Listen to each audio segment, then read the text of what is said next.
میں دہرا رہا ہوں کہ یہ بہت اہم مضمون ہے اور اس میں تباہی آئی ہوئی ہے، اور شریعت نے جتنے رشتے بتائے ہیں ان تمام رشتوں میں سب سے بڑا رشتہ خامند اور بیوی ہے۔ والدین کا بھی اتنا اہمیت قرآن نے نہیں بیان کی، بہن بھائیوں کی اتنی اہمیت بیان نہیں کی کہ والدین کے لیے چند آیات، بہن بھائیوں کے لیے چند آیات، باقی رشتوں کے لیے چند آیات، اور خامند بیوی کے لیے سینکڑوں آیات ہیں، سینکڑوں۔ قرآن بھرا پڑا ہے کہ یہ رشتہ بچ جائے، چونکہ باقی رشتے ٹوٹتے نہیں، یہ ٹوٹ جاتا ہے۔ میرا باپ سے رشتہ، میری اطاعت اور فرما برداری ہو یا نافرمانی ہو، میں اپنے باپ کا بیٹا ہوں۔ میں اپنی ماں کو تنگ کرتا ہوں یا خوش رکھتا ہوں، میں اپنی ماں کا بیٹا ہوں، یہ رشتہ نہیں ٹوٹتا۔ میری بھائی سے لڑائی ہے یا صلح ہے، یہ رشتہ نہیں ٹوٹتا، لیکن خامند بیوی کا رشتہ ٹوٹ جاتا ہے، ایک بول پہ ٹوٹ جاتا ہے۔ تو ایک بات رہ گئی تھی کہ لباس آدمی اپنی پسند کا خریدتا ہے۔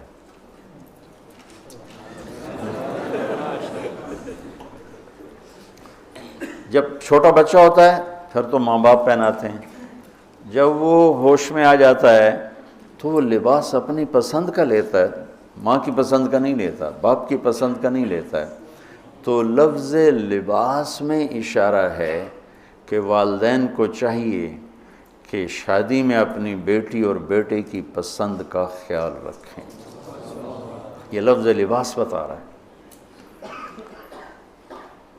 کہ جب ہم چھوٹے تھے ہمیں ماں باپ جو پہناتے تھے ہم پہن لیتے تھے، جب سے ہم نے شعور میں قدم رکھا ہے تو اب ہم اپنا لباس خود ہی خریدتے ہیں، چاہے وہ نیلا ہو، پیلا ہو، کالا ہو، سفید ہو۔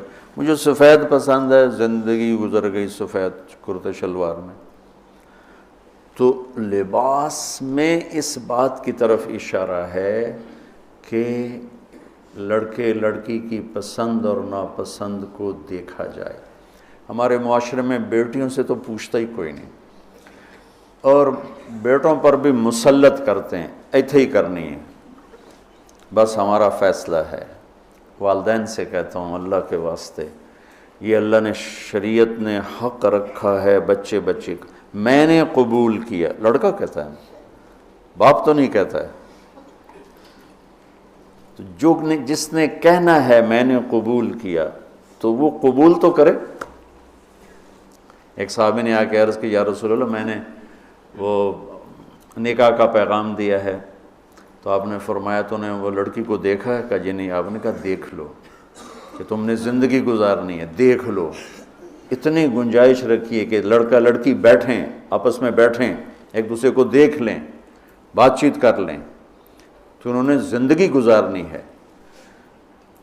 تو ہمارا ماحول ہے کہ یہ بھی ہندو سے آیا ہوا معاشرہ ہے کہ وہ ذات پات میں پھنسے ہوئے تھے، بس ہم نے راجپوتوں میں کرنا اور کہیں نہیں کرنا، ہم نے جاٹوں میں کرنا اور کہیں نہیں کرنا، ہم نے ارائیوں میں کرنا اور کہیں نہیں کرنا، ہم یہ ہیں، ہم اس کے علاوہ اور کہیں نہیں کرتے۔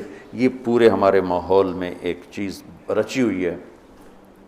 کتنے بچے میرے پاس آتے ہیں، بچیوں کے فون آتے ہیں، ماں باپ زبردستی شادی کر رہے ہیں، میرا دل نہیں کر رہا لیکن وہ زبردستی کر رہے ہیں۔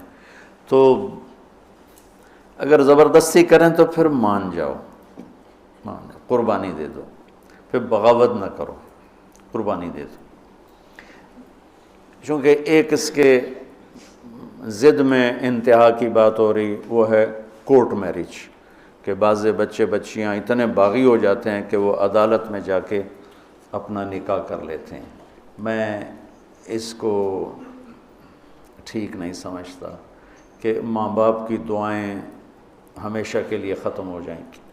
ماں باپ زیادتی کرنے پر آ گئے ہیں، مان جاؤ اور اللہ سے مانگو، اللہ پاک اس میں آپ کے لیے بہتری کی شکلیں بتائے گا۔ اس کیمرے کے ذریعے سے لوگ جو سن رہے ہیں، سارا ملک تو نہیں سن رہا ہے لیکن جو سن رہے ہیں، یہ شادی بچے کا معاملہ ہے، بچی کا معاملہ، اللہ کے واسطے پوچھا کرو، پوچھے بغیر کرنا زیادتی ہے۔ میرا نبی کی حدیث سناتا ہوں، ما تزوجت وما زوجت الا بوحی من السماء نزل به جبریل۔ میں نے شادی کی یا بیٹی کی شادی کی، پہلے آسمان سے وحی آئی، جبریل آئے، پیغام لائے، حکم لائے، پھر میں نے یہ کام کیا۔ ٹھیک۔ حضرت علی رضی اللہ تعالیٰ عنہ پیغام لے کر آئے ہیں۔ پہلے ابوبکر صدیق نے رشتہ مانگا، آپ خاموش یعنی انکار۔ عمر رضی اللہ تعالیٰ عنہ نے بات کی، خاموش یعنی انکار۔ عبد الرحمن بن عوف نے حضرت علی سے کہا تم جاؤ۔ وہ فرمانے لگے میں تو بہت غریب ہوں، میرا تو گھر بھی اپنا نہیں، مجھے دے دیں گے؟ کہاں دے دیں گے، تم جاؤ۔ تو حضرت علی تشریف لائے اور آ کے بیٹھے تو شرم کی وجہ سے بولا ہی نہ گیا۔ تو آپ نے فرمایا علی کیسے آئے؟ وہ چپ۔ اب آپ کو تو پتہ تھا علی کیسے آئے، آپ تو اندر دیکھ رہے ہیں۔ تو آپ نے فرمایا لگتا ہے تم فاطمہ کے رشتے کے لیے آئے ہوگے؟ کہا جی ہاں۔ تو آپ نے کہا انشاءاللہ، اور یہ کہہ کر اٹھ گئے۔ تو حضرت علی باہر تشریف لے گئے، صحابہ کھڑے ہوئے تھے انتظار میں، کیا ہوا؟ تو فرمایا انکار ہو گیا۔ کہنے لگے کیسے؟ کہا کچھ بولے ہی نہیں۔ تو عبد الرحمن بن عوف کہنے لگے کچھ تو بولے ہوں گے؟ کہا بس انشاءاللہ کہا تھا۔ کہا تو پھر بس مبارک ہو گیا کام۔ تو حضرت علی نے پوچھا وہ کیسے؟ کہا اس لیے کہ نبی کا انشاءاللہ ہاں ہوتا ہے، لہذا تیرا کام ہو گیا۔ اچھا اب بچوں، میرے بچوں سنو، جبریل آ چکے ہیں کہ اللہ فرما رہے ہیں کہ یہ رشتہ یوں ہونا ہے، وہیں ہاں کر دیتے۔ اللہ کے امر کے بعد تو کوئی گنجائش ہی نہیں، وہیں ہاں کر دیتے۔ یہاں کیوں نہیں کی؟ گھر گئے، بیٹی فاطمہ علی کا رشتہ آیا ہے، ہاں کر دوں۔ سبحان اللہ، سبحان اللہ، کمال ہو گیا۔ فاطمہ کا رشتہ آیا ہے، علی کا رشتہ آیا ہے، ہاں کر دوں۔ آپ کا کیا خیال ہے حضرت فاطمہ نے انکار کرنا تھا؟ جنت کی سردار، نبی کے جگر کا ٹکڑا، وہ انکار کرتے ہیں؟ یہ تو آج کی بچے ہماری بیچاری چپ کر کے بیٹھ جاتی ہے، اچھا جی میں تھوڑی مرضی۔ اور وہاں ہمیں تو پتہ نہیں کہ وہی کیا ہے، یہاں تو وہی آ چکی ہے کہ علی اور فاطمہ کی جوڑی آسمان پہ طے ہو چکی ہے۔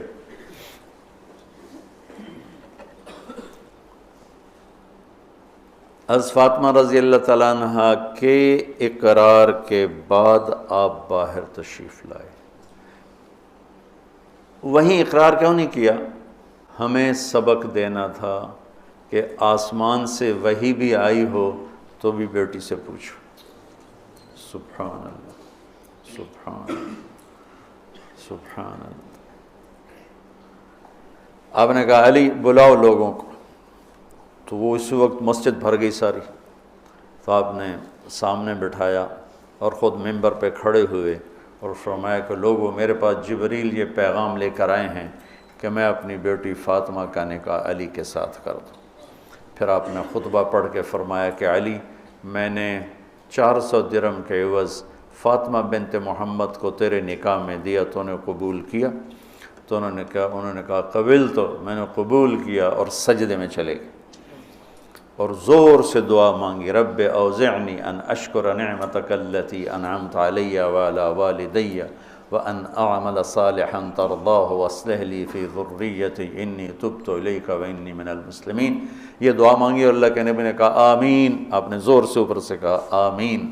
پھر آپ نے سارے شرکائے نکاح کو شہد کا شربت پلایا اور کھجور کھلائی، شہد کا شربت اور کھجور کھلائی۔ تو آسمانی وحی کے بعد بھی باپ پوچھ رہے ہیں کہاں کر دوں؟ تو ہمارے پاس تو وحی نہیں ہے، اور ایک بچی نے زندگی گزارنی، ایک بچے نے زندگی گزارنی، اور ماں باپ ان کی وہ رائے کے خلاف اولاد بولے تو وہ کہتے ہیں یہ گستاخ ہو گئے ہیں، یہ نافرمان ہو گئے ہیں۔ وہ پھر وہ ان کو وہ جذباتی طور پر ان پر پریشر ڈالتے ہیں، ہم نے تمہیں بچپن میں پالا، ہم نے ماں کہتی میں تینوں دودھ پیوایا، میں تیرے پوتڑے دھوتے، آج تو میرے اگو بلینا ہے۔ وہ اماں جی میں زندگی گزارنی ہے، تسی گزار بیٹھے ہو، میں گزارنی ہے۔ ہمارے دینی حلقے ہوں یا دنیاوی حلقے ہوں، نہ کوئی بچے سے پوچھتا ہے کہ بیٹا یہاں آپ کا کر دیں، آپ کا کیا رائے ہے، نہ کوئی بچی سے پوچھتا ہے کہ بیٹی یہ رشتہ آیا ہم ہاں کر دیں، بلکہ بچیوں سے چھپا کے رشتے کیے جاتے ہیں کہ وہ بچی کو پتہ ہی نہیں ہوتا۔ ہمارے پرانے تعلق والے ذمہ دار گھرانے کی بچی کہا جی مولانا صاحب چلو ماں باپ جہاں کر دیں ٹھیک ہے، ہمارا سر جھکا ہوا ہے، اتنا تو دیکھ لیتے انسان کا بچہ ہوتا ہے۔ ایک شرابی کے ساتھ میری شادی کر دی، عمر گزر گئی میری روتے روتے، فیملی میں ہی کرنا تھا تو کوئی اور شریف بچہ دیکھ لیتے۔ مجھے صرف فون پہ کہا گیا کہ باسی تیری منگنی کر دیتی ہے تو فلانی تاریخ نو تیری شادی، اور وہ شرابی تھا میرا، آج تک وہ شراب پیتا۔ یہ وہ دکھتے ہوئے مسائل ہیں جن کو ہم دین کی روشنی میں دیکھتے ہی نہیں ہیں، اپنے رواج کی روشنی میں دیکھتے ہیں۔ ہمارا رواج کیا ہے، ہمارا دستور کیا ہے، اس پر ہم چلتے ہیں۔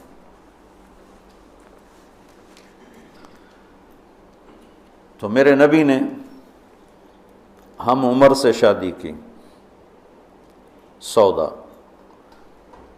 عمر سے بڑی سے شادی کی، خدیجہ، کم عمر سے شادی کی باقی ساری بیگمات، خاص طور پہ حضرت عائشہ،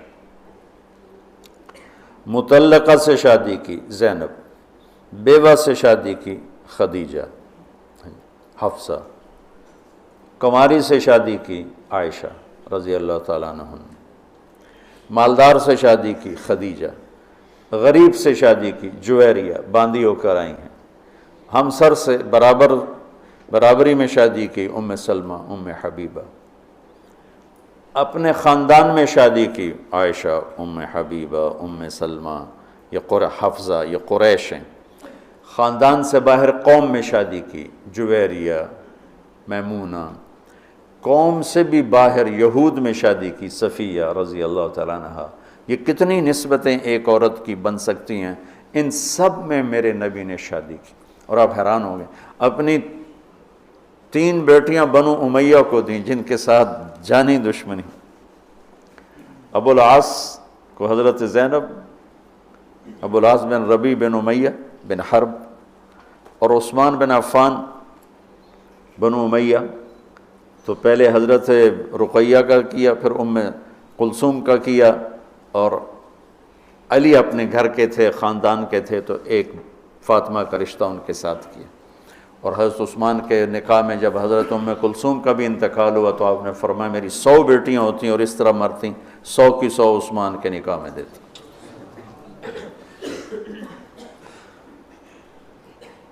یہ معاشرت کے احکام کو اللہ روزے کے درمیان لے کر آئے، اوپر بھی روزہ ہے، نیچے بھی روزہ ہے، اور اس کے بیچ میں اللہ تبارک و تعالی ہمیں یہ دکھا رہا ہے کہ معاشرت عبادات کی طرح ہے، عبادت کی طرح ہے۔ معاشرت خوبصورت نہیں ہوگی تو ہمارا دین خوبصورت نہیں ہوگا۔ میں بیوی کو عزت نہیں دوں گا، دیکھو طنز کا بول ایسا جیسے کپڑے پھاڑ دینا، بے عزت کرنے کا بول ایسا جیسے کپڑے پھاڑ دینا۔ اور میں کتنا ہی پاگل ہو جاؤں غصے میں اپنا کرتا خود نہیں پھاڑتا ہوں، میں کسی کا کرتا تو پھاڑوں گا، اپنا نہیں پھاڑوں گا۔ تو میری بیوی میرا لباس ہے، مجھے غصہ چڑھا ہوا ہے، مجھے گلہ آیا ہوا ہے، تو میں لباس پہ ہاتھ نہیں ڈالوں گا۔ یہ میں کیا کہہ رہا ہوں کہ میں بیوی کی دل شکنی نہیں کروں گا، بیوی خامند کی دل شکنی نہیں کرے گی، برداشت کریں گے، تب جا کر یہ رشتہ خوبصورت ہوگا۔ دنیا میں کسی بھی رشتے کو باقی رکھنے کے لیے برداشت کے سوا کوئی قانون نہیں، اور اس رشتے کے لیے برداشت سب سے زیادہ ہے کہ برابری کا رشتہ ہے، کبھی خامند گرم کبھی بیوی گرم، پھر دونوں ہی گرم تو پھر آگ بھڑکے گی اور بڑھتی چلی جائے گی۔ ایک بچہ مجھے آ کے ملا ملتان سے، ٹاپ کیا اس نے پورے پنجاب میں FSC میں، تو کہا جی میں 2 دفعہ خودکشی کی کوشش کر چکا ہوں۔ میں نے کہا تم اتنے پڑھنے لکھنے والے بچے، تم کیوں خودکشی؟ کہا جی میرے ماں باپ دونوں آپس میں اتنا لڑتے ہیں کہ ان کی لڑائی سے بددل ہو کر میں نے 2 دفعہ خودکشی کی کوشش کی۔ تو میرے نبی نے 11 گھر آباد کر کے ہمیں زندگی سکھائی ہے کہ اس خوبصورت رشتے کو کیسے نبھانا ہے۔